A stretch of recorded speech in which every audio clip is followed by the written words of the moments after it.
Shalom, selamat pagi Bapak Ibu Saudara yang dikasih Tuhan. Kita bersyukur pagi hari ini boleh bangun pagi semua karena kasih karunia Tuhan.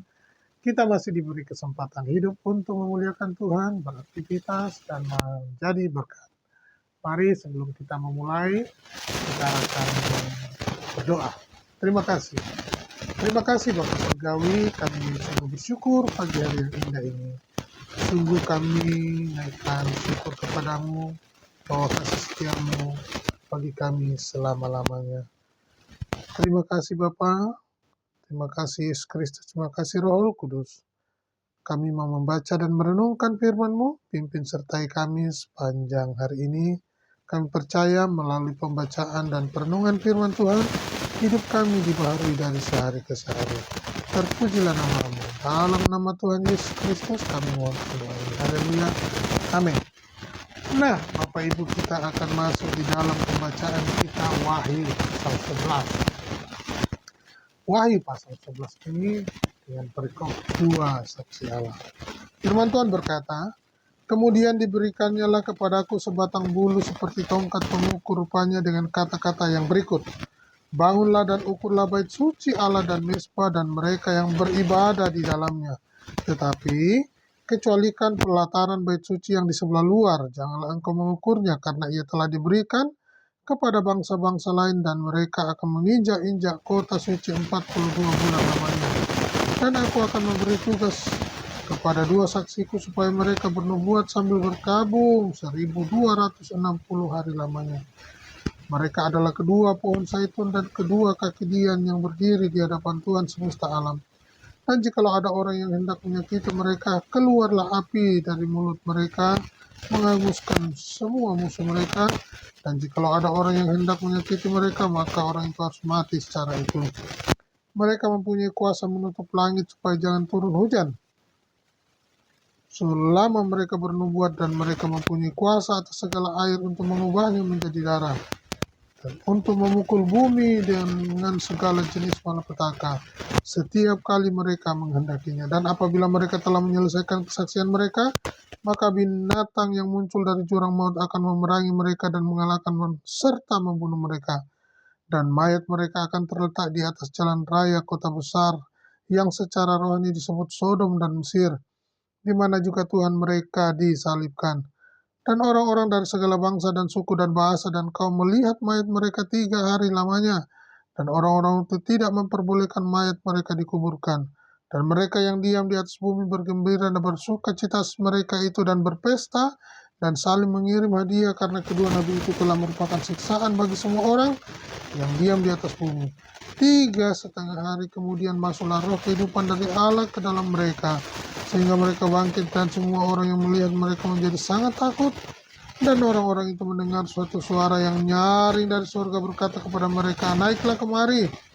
Lalu naiklah mereka ke langit, di seluruh bumi awan disaksikan musuh-musuh mereka. Pada saat itu terjadilah gempa bumi yang dahsyat, dan 1/10 bagian dari kota itu rubuh, dan 7.000 orang mati oleh gempa bumi itu. Dan orang-orang lain sangat ketakutan, lalu memuliakan Allah yang di sorga. Celaka yang kedua sudah lewat, lihatlah, celaka yang ketiga segera menyusul. Puji Tuhan. Bapak Ibu yang dikasih Tuhan, kita sudah membaca mengenai 2 saksi Allah ini. Cara tentang bait suci, katakan ada yang di bagian dalam dan ada yang bagian luar. Nah, kita akan memperhatikan di ayat yang kedua berkata, "Tetapi kecualikan pelataran bait suci yang di sebelah luar, janganlah engkau mengukurnya, karena ia telah diberikan kepada bangsa-bangsa lain, dan mereka menginjak-injak kota suci 42 bulan lamanya." Nah, ini dia. Jadi bait suci ini bisa diartikan sebagai sebuah gereja. Sebuah gereja yang kalau kita lihat bentuknya ada tempat persekutuan, tempat ibadah. Tetapi makna yang lain adalah gereja itu berbicara tentang orang percaya yang percaya kepada Kristus. Bapak, Ibu, Saudara, dan saya adalah gereja, adalah tubuh gereja itu. Nah, coba kita memperhatikan di dalam 1 Korintus 3 ayat 16-17. Tidak tahukah kamu bahwa kamu adalah bait Allah? Nah, ini dia, bait Allah itu adalah Bapak Ibu Saudara ya. Jadi tidak cukup bangunan gedungnya, tempat untuk ibadah kebaktian, tetapi lebih berpusat kepada pribadi yang percaya kepada Kristus. Perhatikan ayat 16. Tidak tahukah kamu bahwa kamu adalah bait Allah dan bahwa Roh Allah diam di dalam kamu? Ya, ayat 17. Jika ada orang yang membinasakan bait Allah, maka Allah akan membinasakan dia, sebab bait Allah yang adalah kudus dan bait Allah itu ialah kamu. Nah, ini dia. Jadi berbicara tentang bait Allah, dijelaskan di sini bahwa siapa yang membinasakan bait Allah, maka Allah akan membinasakan dia.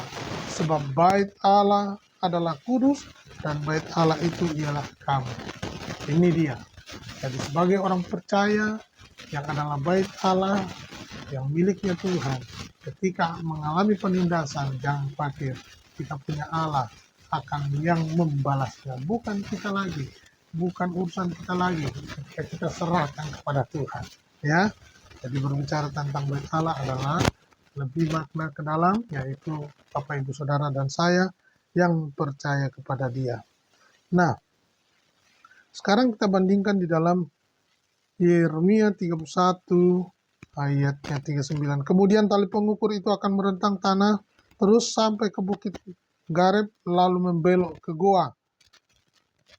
Lalu Yeskiel 41 ayat 1-6 berkata, kemudian dibawanya aku ke dalam ruang besar bait suci, dan ia mengukur tiang temboknya yang sebelah sini 6 hasta tebalnya, dan yang sebelahnya sana 6 hasta juga. Lebar pintu itu adalah 10 hasta, dan lebar dindingnya sampai adalah 5 hasta sebelah sini dan 5 hasta sebelah sana. Panjang ruang besar diukur juga 40 hasta dan lebarnya 20 hasta. Lalu ia sampai ke ruang dalam yang mengukur tiang temboknya tebalnya 2 hasta, dan lebar pintu sendiri 6 hasta, dan lebar dindingnya sampainya 7 hasta sebelah sini dan 7 hasta sebelah sana. Ia mengukur panjang ruang dalam itu 20 hasta lebarnya dan 20 hasta sesuai dengan lebar ruang besar. Lalu ia berkata kepadaku, inilah tempat maha kudus. Kemudian ia mengukur dinding bait suci itu 6 hasta tebalnya, dan lebar kamar tambahan terdapat di sekeliling bait suci itu 4 hasta. Nah, ini dia Bapak Ibu yang dikasih Tuhan. Jadi apa yang dilihat Yeskiel ini bicara tentang bentuk tempat gedung yang akan didirikan dan apa yang menjadi penglihatan Yeskiel. Tetapi di dalam 1 Korintus bicara tentang tubuh Kristus, yaitu orang yang percaya. Nah, apa artinya? Jadi orang-orang yang ada di dalam ini dikelilingi orang-orang yang mengenal Allah. Ya, di Wahyu pasal 11 ayat 2 tadi.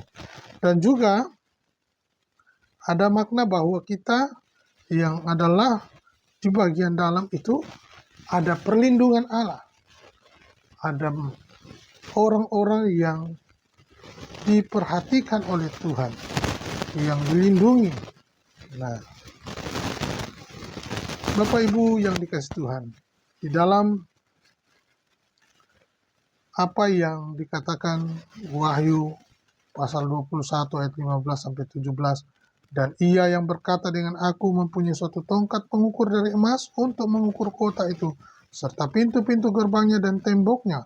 Kota itu bentuknya 4 persegi panjang sama dengan lebarnya, dan ia mengukur kota itu dengan tongkat itu 12.000 stadia, panjangnya dan lebarnya dan tingginya. Lalu ia mengukur temboknya 144 hasta, menurut ukuran manusia yang adanya juga ukuran malaikat. Nah, ini dia Bapak Ibu. Jadi ukuran-ukuran yang diperlihatkan di dalam Wahyu pasal 20 itu bicara tentang bait suci Allah.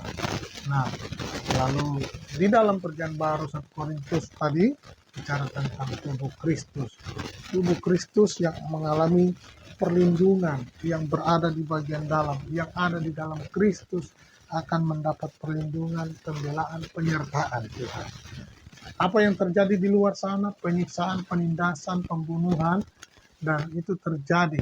Tetapi orang yang ada di dalam bait suci, sekalipun tekanan ada, Allah bertindak secara daulatnya untuk melindungi orang-orang kudusnya. Sehingga pagi hari ini kita mau terus untuk giat sampaikan kabar baik, untuk giat terus memberitakan Injil, sampaikan kebenaran, sehingga kita sebagai orang-orang yang menjadi muridnya untuk terus. Sehingga banyak orang mendengar kabar baik ini dan menjadi percaya. Yang percaya bisa menerima kebenaran, yang percaya menerima anugerah, yang percaya kepada Dia menerima keselamatan itu. Mari Bapak Ibu, mari kita berlomba-lomba sampaikan kabar baik untuk kemuliaan bagi nama Tuhan. Tuhan Yesus memberkati.